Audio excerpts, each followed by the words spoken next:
In this video, I am drawing a Balinese dancer.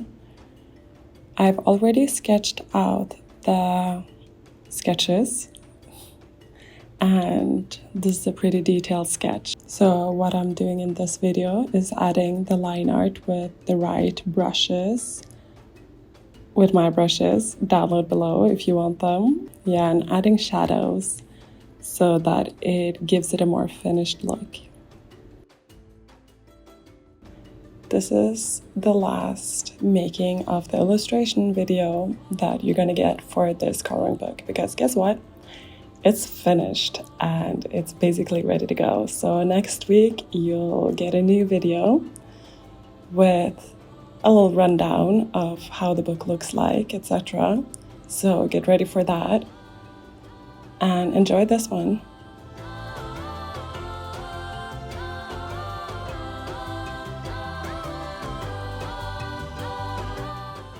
In 2017, I went to Indonesia.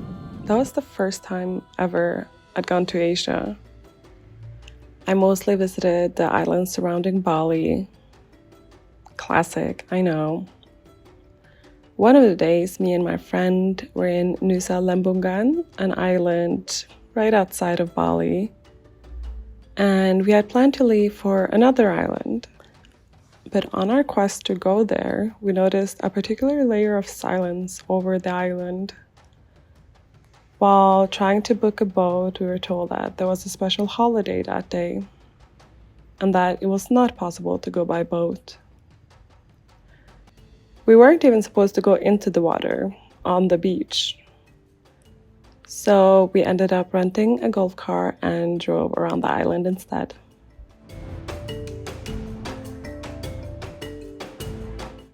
Ironically, on this day that we were not supposed to be in the water, while walking around the coastline, a huge wave came out of nowhere and soaked us both while we were walking on top of the rocks. The point of the story is the idea of adaptation and not forcing things, of being fluent like water. If something is placed in water, the water will simply exist around the object. It will not try to force itself through the object. And it's possible to approach other things in life with the same attitude, of not being too attached to something happening in a certain way. There can be 100 ways to get to the same destination, but sometimes we can get too attached to one specific way. And being too attached to one certain outcome or happening can rob you from ways that might be even better.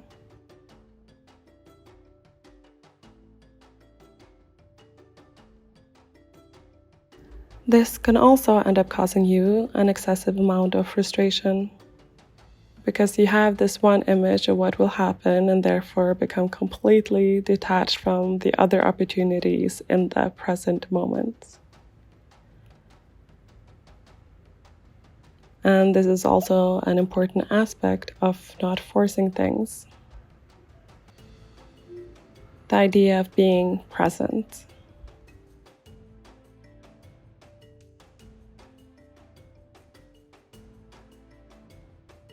When you try to force a certain outcome, it's because you had a specific idea in your head of how things would evolve and how the future would look like. Being attached to the future is like being attached to something that's not real. It's your idea of what you think will happen. Being angry, sad, or disappointed that something in the future did not turn out as you wanted is being angry, sad, or disappointed at an illusion. The best way to counteract that feeling of disappointment is to simply redirect your mind to other opportunities. There are always different ways things can end, or things can go in direction you want it to. Being too attached to one idea or solution can be extremely limiting. So when you detach yourself from limiting ideas of the future, which is not real, only the present is real, it can open you to an endless amount of solutions and opportunities that could seem to come out of nowhere.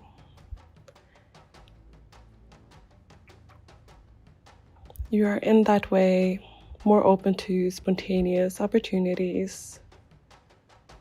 You are also more able to see more opportunities when you put yourself in that mindset, because your mind is not looking for a specific solution and thereby blocking every other solution that might be right in front of you.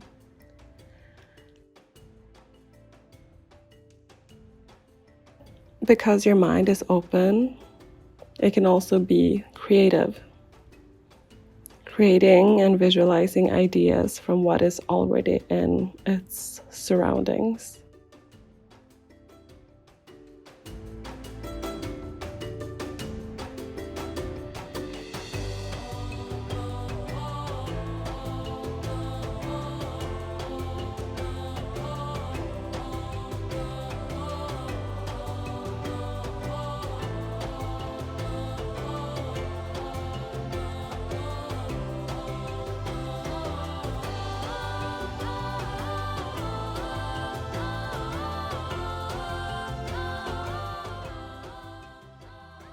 A few days after this, we went to Ubud, which is a place in the middle of the Bali Islands.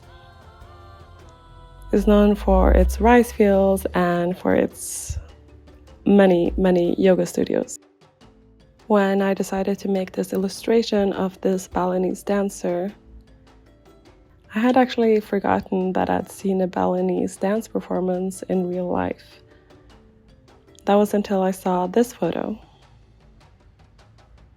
Then my memory came back to me. For this particular illustration, I got a lot of inspiration from older photos I saw of Balinese dancers. Therefore, they look a bit different. They also have different costumes according to what kind of dance it is. And the different dances are used for different ceremonies and different purposes.